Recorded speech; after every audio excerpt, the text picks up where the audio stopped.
enfermedad. Vamos a hablarlo a Álvaro Díaz, que es inmunólogo y es docente e investigador de la Facultad de Química. Vía Zoom nos acompaña esta mañana. Álvaro, muchas gracias por estar con nosotros.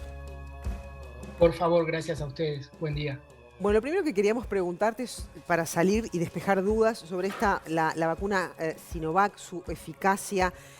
Ya sabemos que si uno la compara con la de Pfizer es menor, pero sin duda que es de utilidad en esta inmunidad de rebaño que queremos conseguir. Por allí se habló de que una solución para aumentarle la efectividad es o aplicar más dosis, o sea, más de 2, o mezclar vacunas, ¿no? En algún momento se planteó. De hecho, aquí en algún momento se desaconsejó el tema de la mezcla de las vacunas, porque estamos hablando de vacunas que son algunas con ARN, como el caso de la Pfizer, y otras que tienen el virus atenuado. ¿Cuál es su impresión al respecto? ¿Cuál es su punto de vista? Bueno, a ver, varias cosas. Primero, los números de eficacia sobre los que más se habla, un número que para la vacuna de Sinovac está estimado ahora en 50-51%, son números de eficacia para la enfermedad COVID en general, incluyendo casos leves y casos graves. En realidad, en los ensayos clínicos, la mayoría de los casos que se detectan, de hecho, son leves. Cuando nos vamos a la eficacia contra la enfermedad grave, la enfermedad severa, ahí los números aumentan. Es más fácil para el sistema inmune protegernos de enfermedad severa que protegernos de enfermedad leve. Entonces, aún para la vacuna de Sinovac, para la cual ya les digo, el número de eficacia para COVID en general está estimado en 50-51%, si vamos a las estimaciones de protección contra la enfermedad severa, en realidad la estimación que tenemos ahora es de 100%.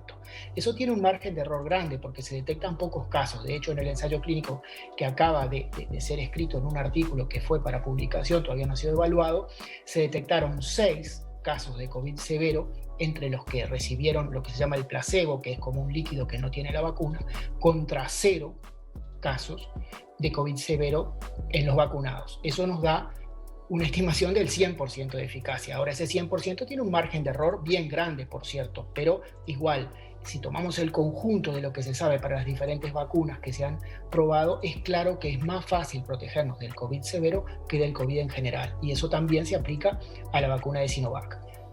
En relación a la otra parte de la pregunta, creo que es la distancia entre las dosis. En ese artículo que todavía no ha sido evaluado, que se conoció ayer o anteayer, se muestra una tendencia que no llega a ser estadísticamente significativa, que no llega a dar certeza, pero igualmente una tendencia a que aumente un poco la eficacia contra COVID en general, no estamos hablando de COVID severo, sino COVID en general, cuando la distancia temporal entre las dos dosis, la primera y la segunda, es mayor a 21 días. O sea, cuando es menor a 21 días, ahí la eficacia se estima en 40 y pico %. Ahí va. Y cuando es mayor a 21 días, probablemente acercándose a 28 días, que es lo que estamos usando en Uruguay, ahí la estiman en 62%, con un margen de error muy grande. Pero de todos modos es una tendencia un poquito alentadora. Álvaro, no, yo le preguntaba también por la posibilidad de mezclar vacunas, algo que se sugirió en las últimas horas. Y si es aconsejable mezclar una vacuna de ARN, como es la Pfizer, con una de virus atenuado, como puede ser la Sinovac, porque se planteó desde el punto de vista de la salud internacional hacerlo, cuando en algún momento incluso escuchamos acá en este programa que se desaconsejaba hacerlo, ¿no? Porque eso traía muchas incertidumbres. Queríamos saber su opinión al respecto. A ver, hay dos encares. Del punto de vista teórico, digamos, no hay nada que desaconseje mezclar vacunas. Es concebible, es probable, por lo que sabemos en general, que mezclar vacunas sucesivamente contra el mismo microorganismo dé buenos resultados y probablemente se va a llegar a eso. Ahora, lo otro es la evidencia experimental concreta con estas vacunas que tenemos en uso de mezclarlas. No hay ensayos clínicos hasta el momento, por lo menos difundidos, terminados, o siquiera con resultados interinos, preliminares, que nos digan cómo funciona en la práctica. Entonces, por esa razón, eso aún no se está usando, porque no se evalúa en la práctica, más allá de que teóricamente es totalmente concebible y lógico. Pero estaría bien que se haga sin pasar por los... Lo otro que tenemos que pensar es sí, que en la medida que aparecen nuevas variantes del virus, y van a aparecer otras nuevas en el futuro, es muy probable que tengamos que recibir refuerzos, terceras dosis, de las vacunas que ya recibimos, actualizados para cubrir mejor contra esas nuevas variantes.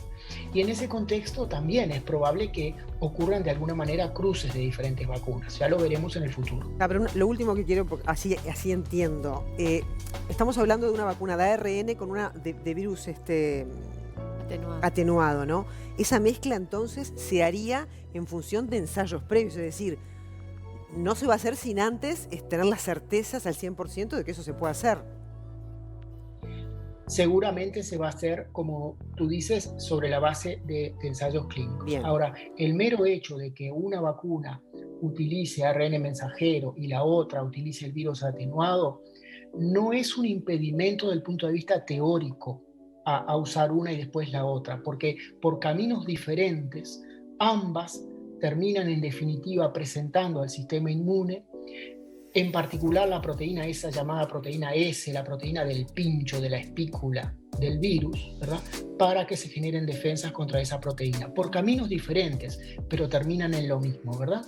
Entonces, cuando el sistema inmunitario ya tiene una memoria de haberse encontrado con esa proteína, debido a la vacuna inicial, cualquiera haya sido la tecnología de esa vacuna inicial, y luego se encuentra de vuelta con esa proteína más adelante por la siguiente vacuna, cualquiera sea la tecnología en la que esa se basa, se refuerza la respuesta inicial y se produce una respuesta más fuerte. Eso debería funcionar bien. Bien. Doctor, ¿cómo actúa el virus en un contexto de movilidad donde no se ha restringido tanto y los uruguayos seguimos con unos niveles de movilidad que tal vez no son los esperados, menores hace algunas semanas, pero que todavía no son los esperados? ¿Cómo actúa el virus? ¿Qué tan perjudicial es eso, esa convivencia entre una vacunación constante y rápida, pero paralelamente la sociedad movilizada? Claro, hay dos cosas importantes para decir ahí. La primera es que sí, cuanto más circula el virus, más probabilidad hay que se generen nuevas variantes capaces de escapar a la inmunidad producida por la infección previa y o la inmunidad producida por las vacunas. Eso funciona a nivel del mundo y eso es un problema grave. Lo segundo a decir, que es muy importante en particular para Uruguay, para la situación que estamos, es que las vacunas son muy buenas, pero no pueden hacer magia, no pueden revertir una situación epidemiológica muy grave que tenemos ahora en una semana, ni en 2 semanas, ni tampoco en un mes, ni tampoco probablemente en 2 meses. Entonces tenemos que ayudarlas bajando los contactos sociales, bajando la probabilidad de contagio. Las dos fuerzas actuando juntas, vacunas y disminución del contacto social, nos van a permitir salir antes de esta situación tan mala que solo las vacunas. Si tenemos que apoyarnos en solo las vacunas, esto va a tardar quizá, 3-4 meses más en que veamos realmente disminución de los casos, ¿no? Las vacunas son como si fuera un partido de fútbol, son cambios en los cuales ponemos a jugar jugadores muy buenos. Pero a ver, si vamos perdiendo 3-0, no podemos pedirle a esos jugadores muy buenos que metimos en la cancha que en 10 minutos reviertan el 3-0. No podemos ponernos a gritar, estos que entraron son horribles, son unos perros, porque ahora vamos perdiendo 4-0. Sí, nos van a hacer más goles todavía. A menos que el resto del equipo, y eso somos todos nosotros de alguna manera, se ponga a jugar bien. Es decir, disminuir fuertemente el contacto social. Y el director técnico, que viene a ser el gobierno, tiene que dar instrucciones precisas y duras para que el resto hagamos eso. Y en referencia al tiempo, si hubiésemos empezado a vacunar antes, ¿el panorama sería distinto? Claro, sí, por supuesto, por supuesto. En este momento tenemos 25% de la población con la primera dosis. Si tuviéramos, 50 o 75%, el panorama sería mejor.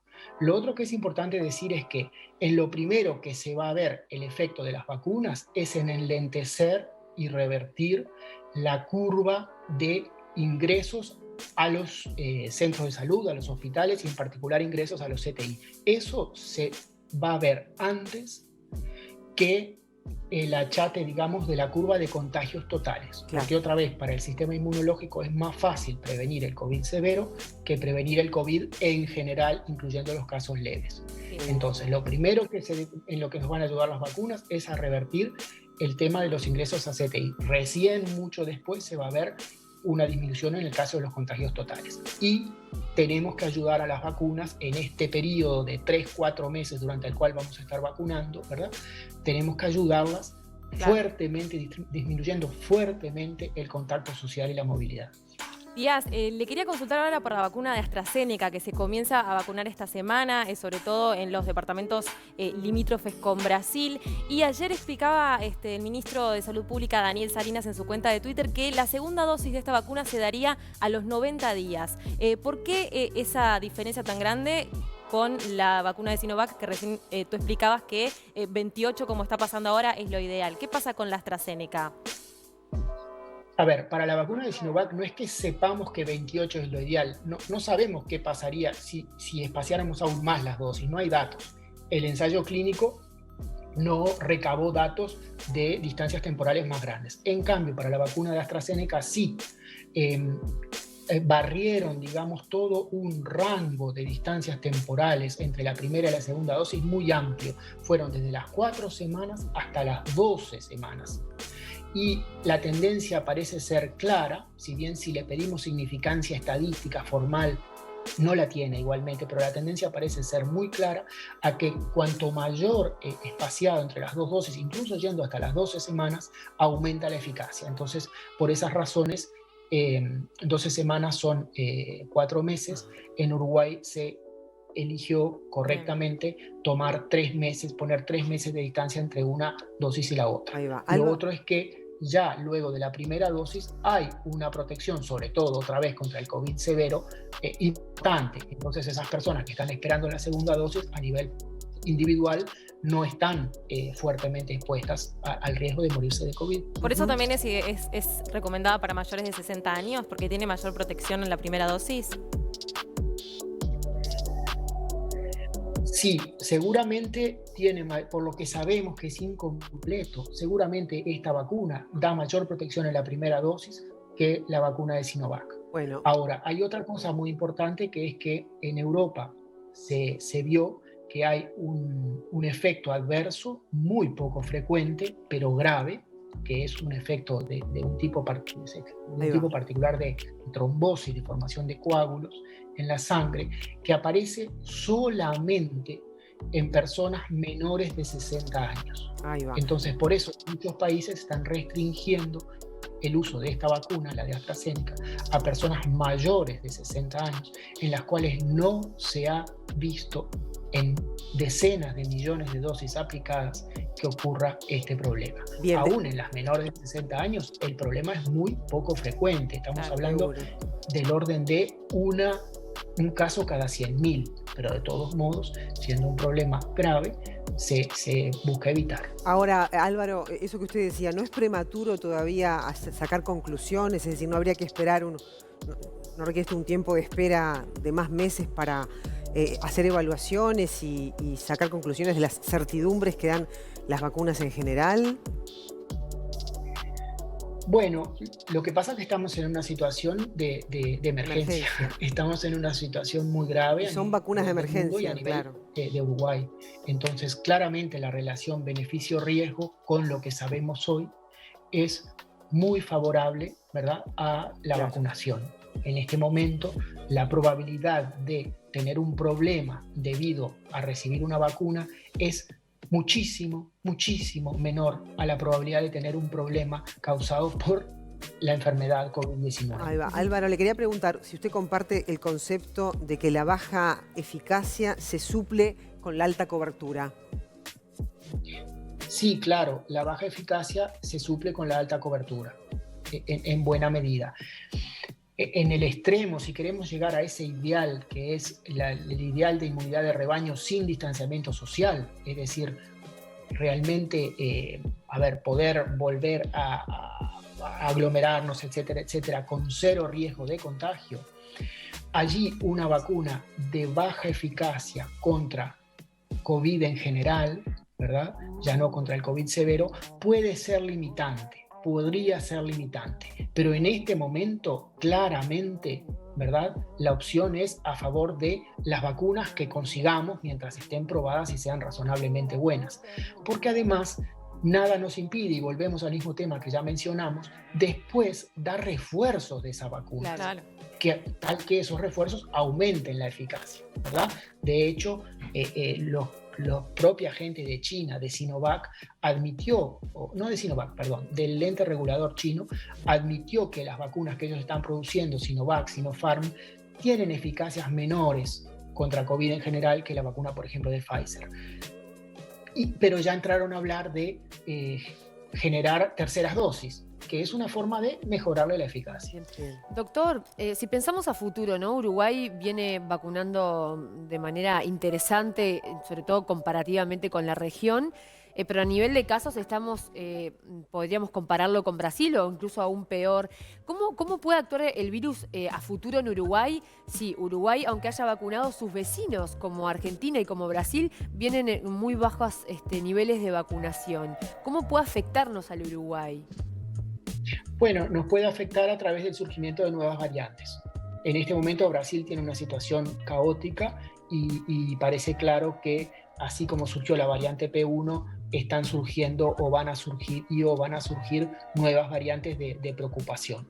Entonces, aunque nosotros estemos 100% vacunados, ¿verdad?, contra esas nuevas variantes, es altamente probable que las vacunas van a tener menor eficacia. No que la eficacia va a caer a cero, no que la eficacia contra la enfermedad severa se va a ver seriamente afectada. Probablemente la eficacia contra la enfermedad severa, aunque el virus cambie, se mantenga. Pero la eficacia contra la enfermedad leve, cuando aparece una nueva variante, sí, lo esperable es que caiga, ¿verdad? Claro. Entonces nos va a afectar por ese lado. Nos va a afectar por ese lado y probablemente en el futuro va a exigir otra vez refuerzos, nuevas dosis de las vacunas que recibimos, que estén actualizadas para las nuevas variantes que vayan surgiendo. Y eso va a ser más necesario en la medida que tengamos vecinos, claro, en los cuales la epidemia o la pandemia no esté controlada y sean como máquinas, digamos, de producir nuevas variantes. En referencia a eso, un diputado de Frontera proponía, ¿no?, el Libramento empezar a vacunar con vacunas adquiridas por el gobierno uruguayo, justamente para evitar este tipo de situaciones y de alguna manera blindar las fronteras allí entre Uruguay y el Brasil. ¿Le parece que sería una buena idea o que sería importante que Uruguay también pudiese garantizar la vacunación de sus países fronterizos? A ver, deseable sería.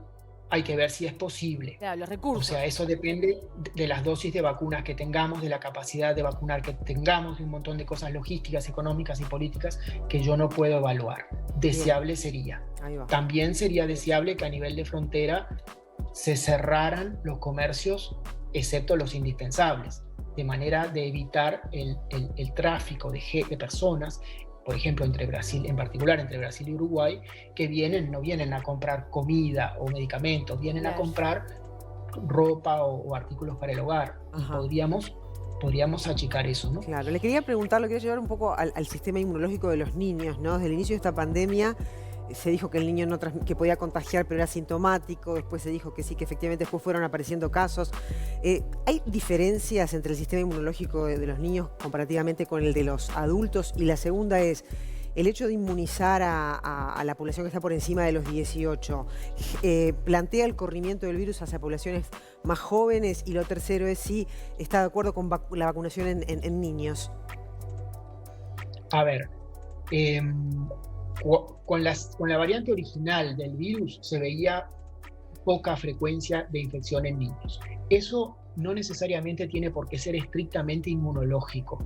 Puede depender de otros factores biológicos que no sean inmunológicos y probablemente es así. El virus se une a lo que se llama un receptor, una determinada proteína que aparece en células de nuestro tracto respiratorio y puede pasar, por ejemplo, que en los niños ese llamado receptor sea menos abundante, entonces el virus pueda colonizar menos, y son causas biológicas que no necesariamente son inmunológicas. Eso es lo primero. Lo segundo es, con la aparición de la variante P1, aparentemente hay mayor incidencia de infección y mayor carga viral en las personas más jóvenes. Entonces eso es preocupante.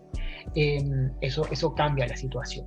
Sí, con la inmunización de los grupos de mayor edad puede pasar que se corra, digamos, la infección promedialmente a personas más jóvenes. De hecho, en Chile, si no me equivoco, están observando que el promedio de edad de las personas que entran a CTI con COVID bajó. No quiere decir que el virus ahora ataque a los más jóvenes. Quiere decir simplemente que las vacunas ya están protegiendo a un montón de personas añosas ya vacunadas de desarrollar COVID severo, entonces el promedio de edad de los que desarrollan COVID severo baja. Por último, sí, seguramente se va a terminar inmunizando también a los niños contra esta infección, y de hecho, por lo menos que yo sepa, Pfizer ya está haciendo, o ya hizo, mejor dicho, ensayo clínico en personas entre 12 y 18 años. Vamos a ir hacia eso, sí. Y la inmunidad de rebaño, entonces, del 80-70% de la que se habla, no protege a la población que haya elegido no vacunarse, por ejemplo. Sí. Cuando se llega a ese ideal de inmunidad de rebaño, hay suficientes personas inmunizadas en el conjunto de la población como para que el virus no pueda reproducirse. La analogía de esto es, cuando nadie está vacunado, es como encender un fuego donde todas las ramitas están secas. Usted le pone un fósforo y ese fuego se expande, se produce una reacción en cadena, ¿verdad? A medida que vamos vacunando, ¿verdad? Es como meter en el medio ramitas mojadas. Entonces el fuego se expande, pero con más dificultad. Cuando llegamos a ese umbral de la inmunidad de rebaño, ¿verdad? Es cuando pusimos una proporción suficiente de ramitas mojadas en la hoguera, tal que nosotros acercamos el fósforo y el fuego podrá agarrar algunas ramitas, pero va a terminar por extinguirse, porque las mojadas, digamos, le impiden irse expandiendo hacia las otras secas. Entonces, sí, cuando llegamos a esa inmunidad de rebaño sin necesidad de distanciamiento social, esa inmunidad de rebaño ideal, todo el mundo está protegido. Todo el mundo está protegido, esté o no vacunado. Ese es justamente el ideal. Es lejano en este contexto llegar a ese ideal. Primero, porque todavía no tenemos cobertura de vacunación para todo el mundo, todavía no vacunamos a todo el mundo, no tenemos dosis para todo el mundo. Segundo, porque las vacunas no tienen 100% de eficacia contra la infección en general y por lo tanto contra la transmisión, tienen menos que ese porcentaje de eficacia. Tercero, porque están surgiendo las variantes y eso hace bajar también la eficacia. Entonces va a ser una lucha larga hasta poder llegar a eso. Doctor, brevemente, el otro día leía en El País de Madrid un colega suyo de allí que decía que aquellas personas que se hayan contagiado con las nuevas cepas pueden tener mayor inmunidad. ¿Eso está comprobado? ¿Están estudiando ese tema acá en el Uruguay?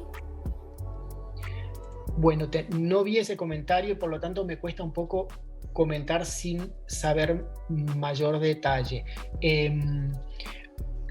Lo esperable es